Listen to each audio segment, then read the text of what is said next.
My name is Danielle Foster. I am 43 years old, a mother of 2 children, and until recently, I believed I was living a happy marriage for 2 decades. I was convinced my life was stable, with a faithful husband, a trusted best friend, and a future I could rely on. Yet sometimes it takes just one single instant, one message, to shatter everything you thought was true. It was shortly after 2 in the morning when I woke up and reached for a glass of water. Ethan was sleeping beside me, breathing softly as usual. That was the type of man he was. Calm, predictable, reliable. Or so I believed. As I bent over, his phone buzzed, illuminating the dark room. I swear I did not mean to glance, but I read the words before I could stop myself. Me, Silky, Tia, you are unbelievable. I miss you already. Thank you for 2 unforgettable nights. I just froze, staring at it as if time had split open beneath me. He was supposed to be in Houston, attending a leadership summit, while I was at home preparing pot roast and helping our daughter finish a school project. I felt as if the ground had disappeared under my feet. I walked to the bathroom, turned on the faucet, and splashed cold water on my face, hoping I would wake from some nightmare I had not chosen, but I did not.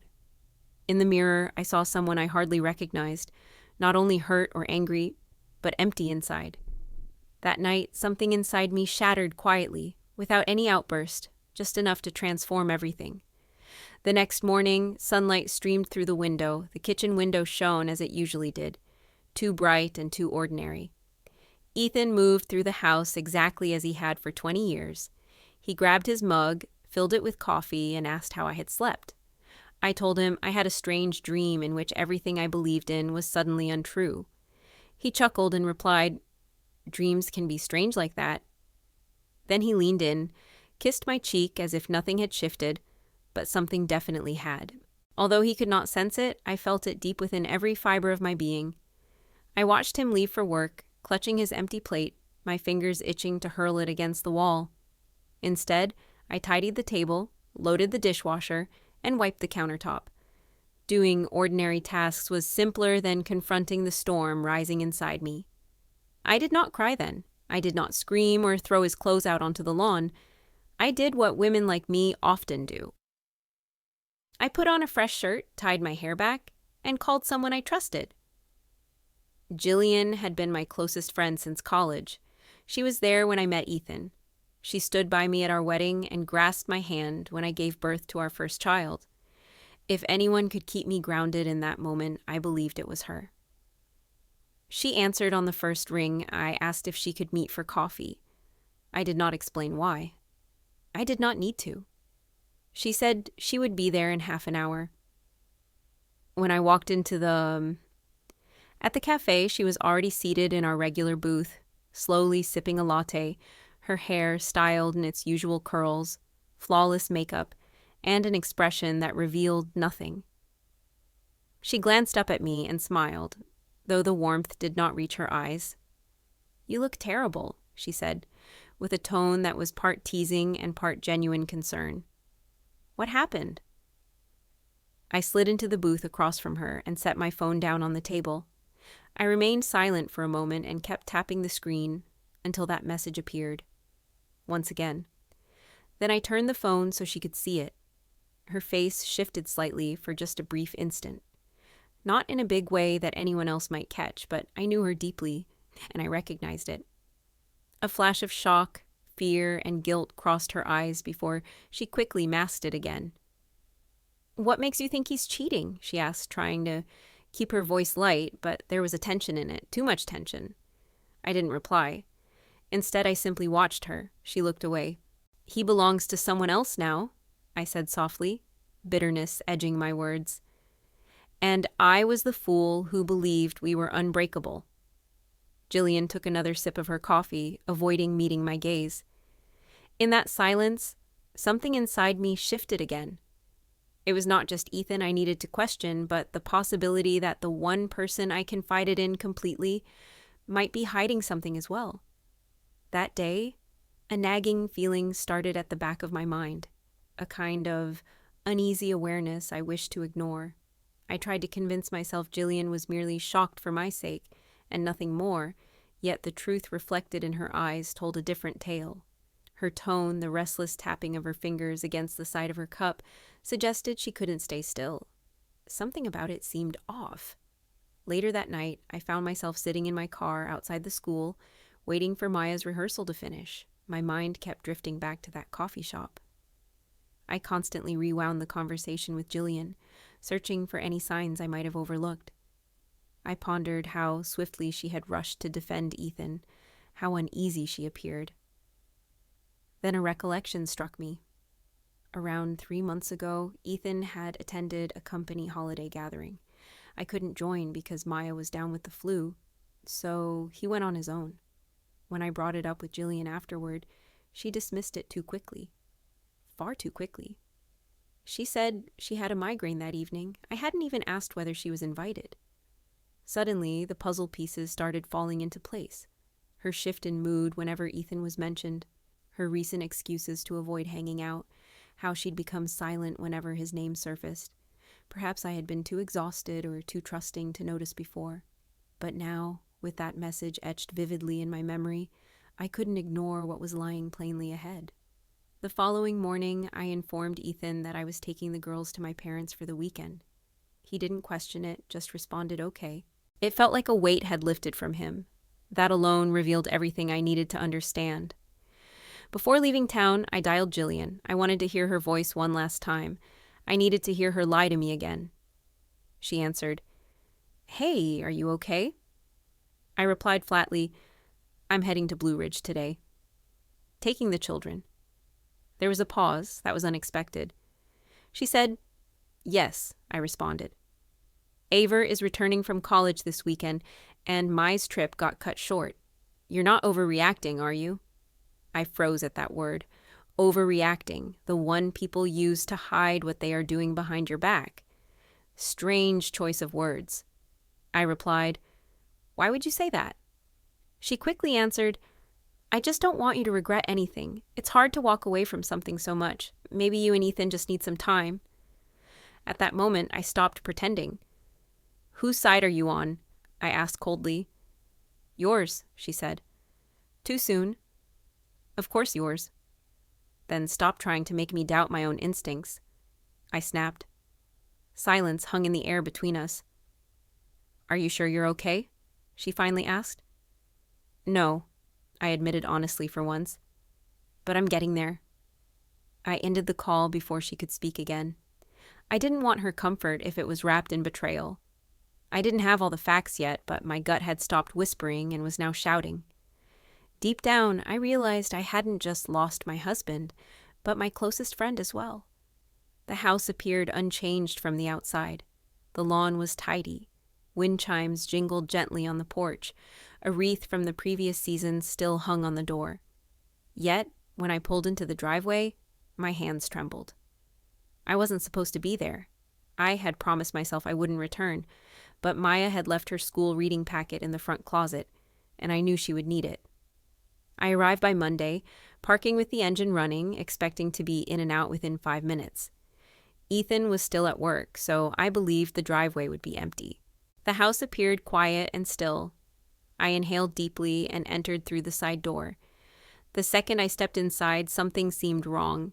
The atmosphere no longer felt familiar. It was stagnant in a way that made my skin crawl. I hurriedly moved toward the front closet. The books were exactly where I expected, stacked next to the rain boots. I grabbed them, turned around, and then I heard it. A key twisting in the front door. My heart sank. I stood frozen, clutching Maya's backpack as if it could protect me. Then the voices began. First, Ethan's calm and low voice. "Don't be so nervous," he said, laughing. "She has no idea." Then came the answer. "I don't know. She seemed different this morning, like she suspected something." It was Jillian. That gentle and recognizable voice, the one that used to read to Maya when she was ill, that used to share secrets with me over wine on Friday nights, was now wrapped in hushed tones with my husband. I held my breath. I could not breathe. They moved through the foyer, laughing. Ethan joked about finally having the house to themselves. Jillian sighed, sounding relieved. I could hear them heading upstairs to our bedroom. Without thinking, I followed. Each step on the staircase felt like walking into burning flames. My knees shook. My hand dragged along the banister for support. I used to cherish the creak of those stairs. They once carried laughter, quiet kisses, bare feet on cold floors. Now every creak felt like a harsh blow. The bedroom door was slightly ajar. I could catch fragments of their voices, muffled and low. A laugh, a soft movement, then silence. I pushed the door open. The light clicked on and everything became stark and undeniable. Ethan stood by the bed, his shirt partially undone, hair tousled as if he'd just run his hands through it. Jillian was close to him, her blouse wrinkled, her face as pale as chalk. Both of them froze. "It's not what you think," Ethan said quickly, stepping away from her as if distance could erase it all. I tilted my head calmly. I was so calm, it frightened me. "Really?" I said quietly, because it looks a lot like my husband and my best friend were about to sleep together in my own bed. Jillian opened her mouth but shut it again. Her lips trembled. Ethan tried to approach me. I raised my hand. "Don't," I said sharply. "Don't even attempt." He looked stunned, as if I had slapped him. The irony almost made me chuckle. "You know," I added, "you two could have chosen any bed anywhere in this city. Any hotel, perhaps. But no, you came here. You made this moment symbolic." They said nothing. I turned to Jillian. "Do not say my name," I warned. "You lost your right to speak the moment you stepped into my house with him." She flinched. "I had trusted you with everything, my children, my memories, my pain, and this is how you repay me." Ethan tried once more. "Danielle, please." "No," I said firmly. "No. Take all your belongings. Every single one. Me, Silky Tia, my tigress." It felt poetic. I inhaled deeply, already packed. The children were coming with me. You two can stay with each other, keep this house, carry the guilt. I was finished, and I left. Ethan trailed behind, begging, pleading, calling my name. I avoided looking back as I stepped outside. The cold air hit my face like frozen glass, yet for the first time, I could finally exhale freely. The journey to my parents' home in Asheville passed in a haze. I do not recall merging onto the highway or checking the gas tank. All I remember is holding the steering wheel so tight my knuckles ached, a mind full of voices incessantly replaying the last hour. When I eventually arrived at the driveway, the house appeared just the same as always, the porch light glowing softly. My father's truck parked crookedly, exactly 2 spots off, as it always had been. My mother opened the door before I could even knock. She wore her nightgown and robe, hair pulled back into a bun that had not changed in decades. Her gaze swept the suitcase, the children, then me. She asked no questions. She already knew all she needed. "You can use the guest room," she said as she stepped aside. I nodded silently. Maya curled up in her old bed as if she had never left. Avery arrived later that night after driving through the dark from college. He did not speak much, only gave me a long and quiet embrace. The following morning, my mother prepared blueberry pancakes just as she always did when life began to unravel. We sat together at the kitchen table. The scent of syrup and butter tried to convince us it was just another ordinary Saturday. Then she spoke quietly. "I invited Ethan?" Without raising her eyes, she whispered those words. My fork stopped midway. "You invited who?" "He is your husband. You both need to have a conversation." "No, we do not. Not here and not at this moment." She folded her napkin calmly. "Danielle, all men stray sometimes. That does not mean you destroy everything." I fixed my gaze on her. "Do you believe this is about a single error? He has been seeing Jillian, my closest friend, for several months." Her expression remained unchanged. "It is still your marriage." I pushed away from the table. "I have been holding this family together for 2 decades. I refuse to fix one more crack." She exhaled as if I had disappointed her deeply and forever. That day, while Maya was outside capturing tulips in her sketchbook, I started going through a box of old papers I had brought from home. Bills, receipts, birthday cards, and at the very bottom, an old ribbon tied around a bunch of letters. They were not meant for me. The handwriting belonged to Jillian. Every letter was addressed to Ethan, dated more than 20 years ago, postmarked just a few months before Ethan and I met. I opened the first one. I miss you. Every day I check the mail hoping to find your name. My stomach tightened. These were not casual notes, but passionate love letters, raw, youthful, and full of longing. I opened another. You said you would wait for me. What changed? Then one more. Please, just tell me if you have moved on. I will not ask questions. I just need honesty. The last envelope contained a photograph. It was Jillian. Ethan, probably around 17, was leaning against a fence with his arms wrapped around Jillian as if the world had not yet touched them. I felt a wave of dizziness. Why had he never told me? Why had she kept silent? I drove to the only person who might have answers. Ethan's mother opened the door, her familiar polite stiffness evident when she was around me. I said, I need to ask you something. Skipping over any small talk. She nodded and invited me inside. Did you know about them before college, Ethan and Jillian? Her lips pressed together. That was a long time ago, but it did happen, she said slowly. They lived close by. He wrote to her for months after we moved. There was never a reply, she revealed. I said anyway, no. He gave up trying. I reached into my purse and pulled out a letter, placing it on her table. It was not from Jillian, but from her grandmother, addressed to Jillian's mother. I intercepted all of Ethan's letters. She didn't need the pain. Let her believe he had moved on. Ethan's mother read it, her hands shaking. Oh my God, she whispered. They had never known. No, I said softly. They didn't. That made everything harder to bear because what had happened between them was not caused by cruelty, but by something taken away before it ever had a chance to flourish. When I returned to the townhouse, I sat on the porch for a long while, letters resting on my lap. The air was still, the neighborhood quiet, everything outside peaceful, but inside me, a storm raged. I didn't know how to name it. I looked at Ethan's contact on my phone but did not want to call. I did not want to hear his voice. Yet after uncovering everything, I realized I could not bear this truth alone. He answered on the second ring. Danielle, I found the letters, I said, and I discovered the truth. There was a long silence before he exhaled slowly, his breath unsteady. So it was true, he said quietly. I simply replied, yes. He did not question what I wanted. He did not apologize. Nor did he attempt any further explanations. Thank you, he said, for telling me. Then he ended the call. I sat in silence, staring at nothing. I did not feel anger. At that moment, I only felt exhausted, as if I had finally dropped a burden I had carried for many years. The following morning, Jillian arrived. No makeup, no earrings, no lipstick, wearing just jeans and an old sweater, she stood on my porch, hesitating to knock.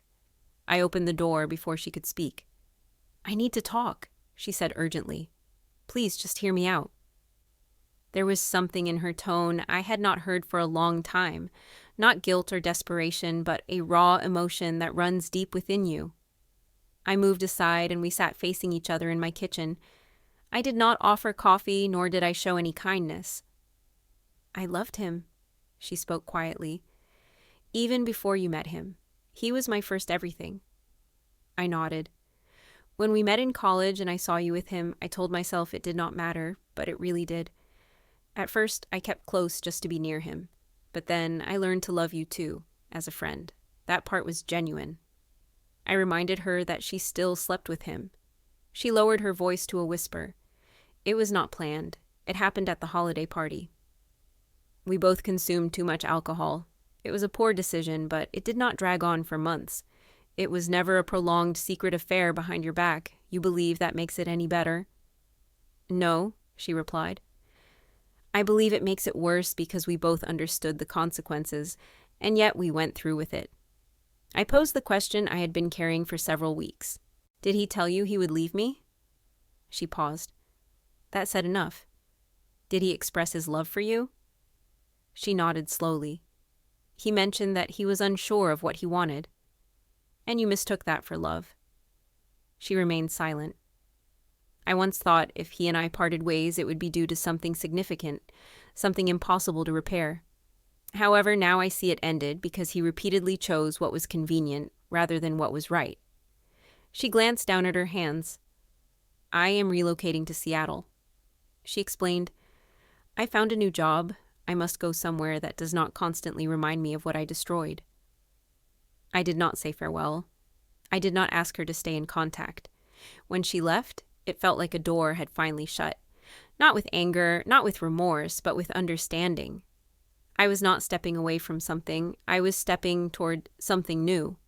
Spring arrived quietly that year, not with a sudden explosion of color or a loud announcement, but with gentle light that lingered longer in the evenings and air that no longer felt heavy. I had been living in my townhouse in Greenville for about 6 months. It was modest. The floors creaked oddly, and the water heater had its quirks, but it was mine. Mine, in a way, nothing had been for a very long time. There were mornings when I would wake up and just for a brief moment forget that my life had undergone a complete transformation. That pause, where everything remained still before memories rushed back, carried a strange kind of beauty. Avery returned home for the summer and brought someone along. Her name was Kat.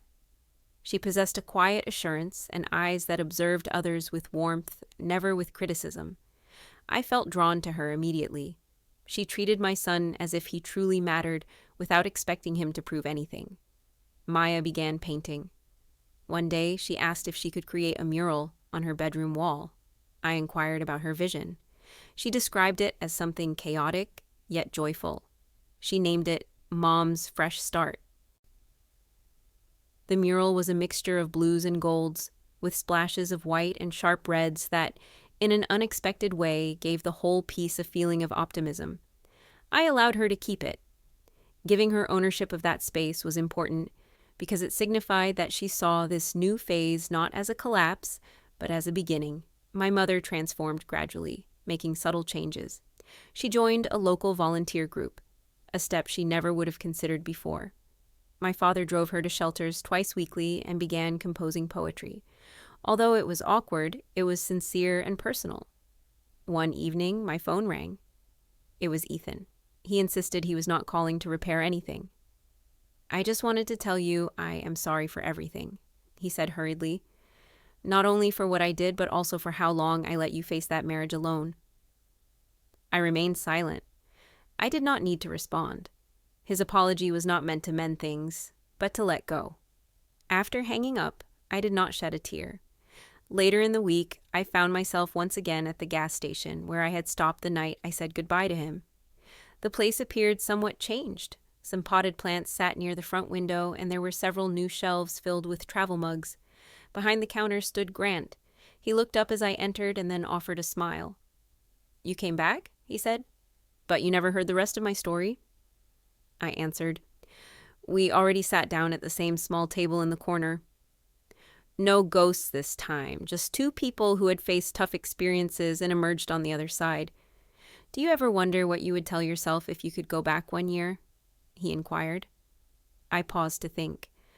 I would tell her the house may feel lonelier, but her heart would not be empty.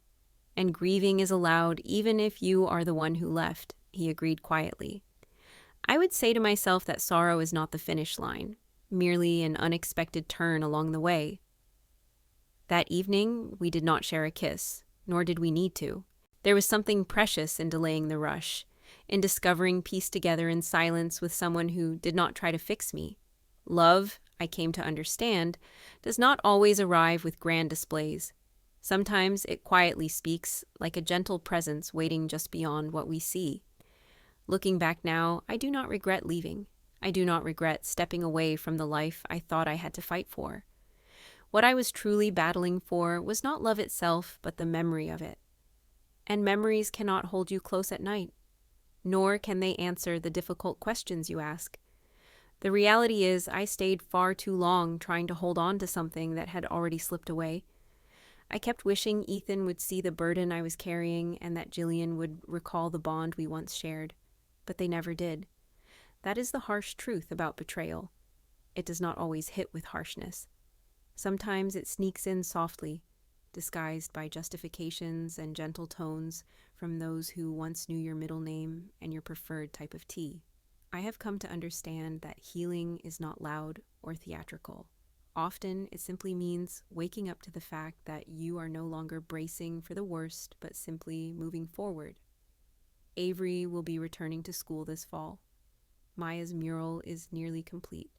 Grant continues to work the night shift, still offering warm coffee and steady companionship to people like me. As for myself, I am still crafting this story every single day, taking it one decision at a time. If you have listened this far, I am grateful.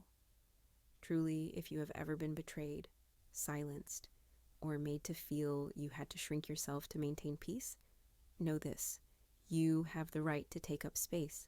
You are allowed to walk away. You are allowed a fresh start. And if my story echoes your own experience, do not keep it silent. Share it, subscribe, leave your thoughts below, because somewhere out there, someone is still scared to leave, and your story might give them the courage they need to finally step forward.